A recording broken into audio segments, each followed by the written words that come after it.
Scouting, যা শেখায় শৃঙ্খলা আর নৈতিকতা। কিন্তু এই সংগঠনের আড়ালেই রচিত হচ্ছিল এক ভয়ঙ্কর বিকৃতির অন্ধকার অধ্যায়। কুড়িগ্রামের ভুরুঙ্গামারীতে স্কাউট দলনেতার মুখোশ পরে খোরশেদ আলম নামের এক ব্যক্তির বিরুদ্ধে উঠেছে ব্ল্যাকমেইল ও অশালীন কুপ্রস্তাবের চাঞ্চল্যকর অভিযোগ। প্রভাবশালী মহলের রক্তচক্ষুর ভয়ে এতদিন ভুক্তভোগীরা নিশ্চুপ থাকলেও সামাজিক যোগাযোগ মাধ্যমের একটি মাত্র প্রতিবাদী পোস্টেই এখন বেরিয়ে আসছে একের পর এক রোমহর্ষক তথ্য। অনুসন্ধানে জানা যায়, অভিযুক্ত খোরশেদ আলম মূলত সমকামী প্রবৃত্তির অধিকারী এবং কিশোর ও তরুণদের প্রতি তার মূল আকর্ষণ। সুকৌশলে নানা অজুহাতে উঠতি বয়সী ছেলেদের নিজের বাসায় ডেকে নিতেন তিনি। এরপরই পাততেন যৌন হয়রানির আর লালসার ফাঁদ। ফেসবুকে বিষয়টি জানাজানি হওয়ার পর দীর্ঘদিনের জমানো ক্ষোভ উগরে দিচ্ছে স্থানীয় ও ভুক্তভোগীরা। আমাকে হ্যানত্যান নেগেটিভ ছবি পাঠাইতো, বলতো এগুলো করতে। আমি সেটা দেখে তেমন গুরুত্ব দেয়নি, বা আমাকে অনেকবার ডাকছে তার বাসায় নেগেটিভ কাজ করার জন্য। আমি বলছি যে ভাইয়া এগুলো আমার সাথে এগুলো বলিয়েন না, আমি এমন ছেলে না। হ্যান এগুলো আমাদের আমার সাথে বাদ দিয়ে আমার ফ্রেন্ডের সাথেও এগুলো অনেকের সাথে এগুলো করছে। এটার আমি আইনের সহযোগিতা চাই। তো খোরশেদ ভাইয়ের বিষয়ে আমরা সবাই অবগত। খোরশেদ ভাই আমাকে ইনবক্সে নক দিছিল, আমাকেও অনৈতিক কুপ্রস্তাব দিছিল, তার বাসায় ডাকছিল, আমার ছোট ভাইদেরকেও ডাকছে। হ্যাঁ, তাদেরকেও কুপ্রস্তাব দিছিল। তা আমি এর বিষয়ে আগে জানি নাই, সেই মেসেজ দিয়ে বাসায় ডাকার পর আমি বুঝতে পারছি যে সে সমকামিতায় লিপ্ত। তারপরে আমি যে বিবাহিত, সেটা তারপরে আমার সাথে যে ঘটনা ঘটছে 2025-এর পরে আমাকে হঠাৎ করে কল দিয়ে বলতেছে যে জয় কেমন আছো, বিয়ে শাদী করছো, দিনকাল কেমন যাচ্ছে, ঘরের মধ্যে সারাদিন থাকবো, বিভিন্ন রকমের কথাবার্তা, যেটা হচ্ছে আমি প্রথমে বুঝতে পারিনি যে এটা কিভাবে বলছে। তারপরে আমি বুঝতে পারলাম যে এ আসলে সমকিয়ার সাথে লিপ্ত এবং এটার সাথে ভুঁড়ামুড়িতে আরও কিছু লোকজন আছে। অনুসন্ধানে বাংলা এডিশনের হাতে এসেছে একটি 30 সেকেন্ডের ভিডিও ক্লিপ, যেখানে খোরশেদ আলমকে স্পষ্টতই আপত্তিকর ইশারা করতে দেখা গেছে। এরই মধ্যে ছড়িয়ে পড়েছে অসংখ্য মেসেঞ্জার চ্যাটের স্ক্রিনশট, যেখানে তার বিকৃত মানসিকতার প্রমাণ মিলেছে। এসব অনৈতিক কর্মকাণ্ডের প্রতিবাদ করলেই ভুক্তভোগীদের জুটত মিথ্যা মামলার হুমকি। পরবর্তীতে ওনাকে নিয়ে আমি যখন কথা বলি, তো উনি তারপর আমাকে কল দেয়, দিয়ে আমাকে হুমকি দেয় যে তুমি পোস্ট করতে থাকো, তুমি আমাকে নিয়ে কথা বলতে থাকো, তো তুমি কি করবা করো। তা আমি অলরেডি আইনগত ব্যবস্থা নিয়েছি। এইখানে আরেকটা বিষয় হচ্ছে যে উনি এখন দোষ করে উনি ভুক্তভোগীদের নিয়ে কিভাবে আইনগত ব্যবস্থা নেয়। সম্প্রতি আতিকুল ইসলাম নামের এক যুবক তাকে সংশোধনের অনুরোধ জানালে উল্টো তার বিরুদ্ধেই অর্থ দাবির মিথ্যা অভিযোগ তোলার পায়তারা করেন স্কাউটের এই নেতা। খোরশেদ ভাই জিজ্ঞাসা করলাম, ভাই এই কাজগুলো অনৈতিক কাজগুলো যে করে, এটা করা কি ঠিক? এইটা মিথ্যা বলছে, এটা তোমার জানার ভুল হইতেও পারে। তারপর আমি বললাম, না ভাই, আমি তো নিজে ভিডিও দেখছিলাম, মেসেজ দেখছিলাম, আমার 2-1জন ছোটো ভাই আশপাশের জিজ্ঞেস করছিলাম, তারাও এই কথা বলছিল তোমার নামে। তা ভাই এই সব কাজ কিন্তু করা যাবে না। তারপর খোরশেদ ভাই আমাকে রাতে ফোন করে বলে, তুমি আমার কাছে 30,000 টাকা দাবি করো, অমুক করো তমুক, আমাকে হুমকি দেয়, আমাকে থানার হুমকি দেয়, অমুক সব দিক দিয়ে হুমকি দেয়। এমন বিকৃত অপরাধ চালিয়ে যাওয়া খোরশেদ আলমের দৃষ্টান্তমূলক শাস্তির দাবি এখন সবার মুখে মুখে। সমাজ ধ্বংসের পথে যাবে। বিশেষ করে আমাদের ভুরুঙ্গামারী উপজেলাকে বাঁচাতে হলে এরকম খোরশেদ আলমের মতো যারা সমকামিতাকে প্রমোট করবে, তাদের বিরুদ্ধে আমাদের প্রতিবাদ করেই যেতে হবে। ভুরুঙ্গামারী থানা এবং টিওনো স্যারকে, ওসি স্যারকে, সবাইকে আবেদন জানাচ্ছি যেন এই বিষয়টা পদক্ষেপ নেয় এবং শাস্তির আওতায় আনা।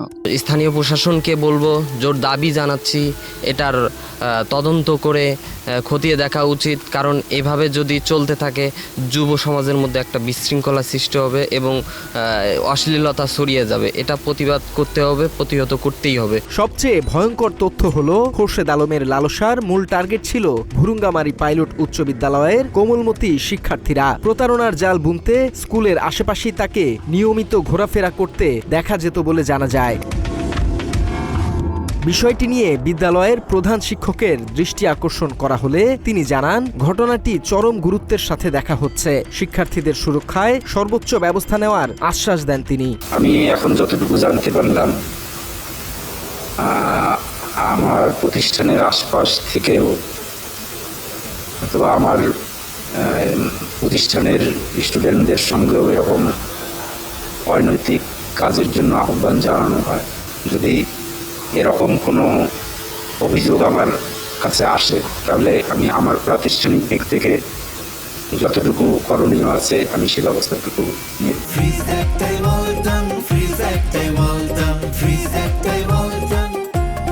চাঞ্চল্যকর এসব অভিযোগের বিষয়ে খোরশেদ আলমের বক্তব্য জানতে একাধিকবার যোগাযোগের চেষ্টা করে বাংলা এডিশন, কিন্তু তার মুঠোফোন বন্ধ। এমনকি নিজ বাসায় খোঁজ নিয়েও মেলেনি কোনো সন্ধান। ঘটনার পর থেকেই লোকচক্ষুর আড়ালে আত্মগোপনে রয়েছেন অভিযুক্ত এই স্কাউট নেতা। তবে গল্পের সবচেয়ে বিস্ময়কর অধ্যায়টি রচিত হয় খোদ আইনের রক্ষকদের হাত ধরে। ঘটনার প্রতিকার চেয়ে ভুক্তভোগী আতিকুল ইসলাম ভুরুঙ্গামারী থানায় লিখিত অভিযোগ দিলেও অফিসার ইনচার্জ মোহাম্মদ আজিমুদ্দিন তা যেন আমলেই নেননি। অভিযোগ রয়েছে উল্টো রাজনৈতিক প্রভাবশালীদের উপস্থিতিতে তিনি সাফাই গেয়েছেন অভিযুক্তের পক্ষে। ওসি আজিমুদ্দিনের দাবি খোরশেদ আলম ভালো ছেলে এবং তাকে ফাঁসানো হচ্ছে। আমি বলি আপনাকে, ছেলেটাকে ও ভালো ছিল, হ্যাঁ, এখানে জ্ঞান আছে। ছেলেটাকে ই করার জন্য ওই যেটা যে ছেলেটাকে ধরা হয়েছে সেও স্কাউট করতো, হ্যাঁ, স্কাউট থেকে ওইটা ও আমার আচরণের জন্য তাকে বয়কট করার কারণে বাদ দেওয়ার কারণে এখন আর পিছনে না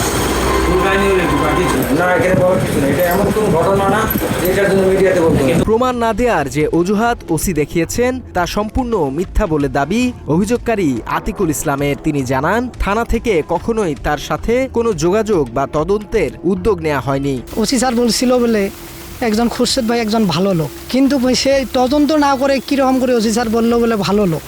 কিন্তু আমি যে অভিযোগ করলাম, তো অভিযোগের ভিত্তিতে যে দায়িত্বে যে এসআই থাকবে বা যে কোনো দারগা থাকবে যে তদন্তেই যাবে, যা আমার সাথে কথা বলবে, বিবাদী পক্ষের সাথে কথা বলবে, না বলে যে তদন্ত না করেই বলে আমরা খোরশেদ ভাই ভালো লোক অমুক তমুক, এটা সেটা ভাই, এটা আমি আসলে বিশ্বাস করি না। এখন পর্যন্ত প্রশাসন কোনো তদন্ত করে নাই। অন্যদিকে ভুরুঙ্গামারী সার্কেলের সহকারী police super Muntasir Mamun moon আশ্বস্ত করেছেন, সুনির্দিষ্ট অভিযোগের ভিত্তিতে বিষয়টি এখন সর্বোচ্চ গুরুত্ব দিয়ে তদন্ত করা হবে। আর দ্বিতীয়ত যেটা বললাম, উনি যদি সুনির্দিষ্ট কোনো প্রমাণ বা ডকুমেন্টস সেক্সুয়াল হ্যারাসমেন্ট রিলেটেড আমাদের সামনে উপস্থাপন করে তাহলে আমরা ব্যবস্থা নিবই অবশ্যই। তদন্তের আগেই একজন অভিযুক্তকে ওসির এমন চারিত্রিক সনদপত্র দেওয়ার বিষয়টি নিয়ে ক্ষুব্ধ ঊর্ধ্বতন কর্তৃপক্ষ। কুড়িগ্রাম জেলার অতিরিক্ত পুলিশ সুপার মিমতানুর রহমান স্পষ্ট জানিয়েছেন, দায়িত্বশীল পদে থেকে এ ধরনের মন্তব্য করার কোনো সুযোগ নেই, আর এ বিষয়ে অভিযোগ পেলে প্রয়োজনীয় ব্যবস্থা নেওয়া হবে বলে জানান তিনি। উনি তো যেহেতু অভিযোগ দিয়েছেন না, তো তদন্ত করা উচিত ছিল, তদন্ত করে তদন্ত প্রতিবেদন পেয়ে এরপর ওনার একটা অভিযোগের সুরাহা করা উচিত ছিল। এই বিষয়টা আমার কাছে অভিযোগ নাই। এখন যদি কেউ আমার কাছে অভিযোগ দেয় আমি অবশ্যই তদন্ত করবো, তদন্ত করে আমি দেখি বিধিগত ব্যবস্থা নিয়ে থেকে অবসান করা হবে। সমস্যা শিক্ষাঙ্গন আর স্কাউটের মতো আস্থার জায়গাকে ব্যবহার করে এমন বিকৃত অপরাধ কতটা ভয়াবহ রূপ নিতে পারে, ভুরুঙ্গামারীর এই ঘটনায় তার জ্বলন্ত প্রমাণ। ক্ষমতার দাপট আর স্থানীয় প্রশাসনের রহস্যজনক নিষ্ক্রিয়তার দেয়াল ভেঙে ভুক্তভোগীরা কি আদৌ ন্যায় বিচার পাবেন, নাকি ভালো ছেলে তকমার আড়ালে হারিয়ে যাবে আরও শত তরুণের ভবিষ্যৎ? এখন সেটাই দেখার অপেক্ষা। তথ্যচিত্রে রবিউল ইসলাম, বাংলা এডিশন।